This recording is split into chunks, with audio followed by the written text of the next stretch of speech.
KSRTC ബസ്സും Tamil Nadu transport ബസ്സും കൂട്ടിയിടിച്ച് KSRTC ബസ് ഡ്രൈവർ മരിച്ചു. 35ലേറെ പേർക്ക് ഗുരുതര പരിക്ക്. മാർത്താണ്ഡം മേൽപ്പാലത്തിൽ വെച്ചായിരുന്നു അപകടം. നാഗർകോവിലിൽ നിന്നും തിരുവനന്തപുരം ഭാഗത്തേക്ക് വരികയായിരുന്ന KSRTC ബസ്സും കളിയിക്കവളയിൽ നിന്നും കന്യാകുമാരിയിലേക്ക് പോവുകയായിരുന്ന തമിഴ്നാട് ട്രാൻസ്പോർട്ട് ബസ്സുമാണ് കൂട്ടിയിടിച്ചത്.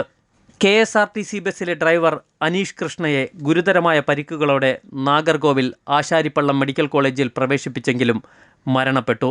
2 ബസ്സുകളിലുമായി 35ഓളം പേർക്ക് പരിക്കേറ്റു. സംഭവസ്ഥലത്ത് ഓടിയെത്തിയ നാട്ടുകാരുടെ നേതൃത്വത്തിലായിരുന്നു രക്ഷാപ്രവർത്തനം.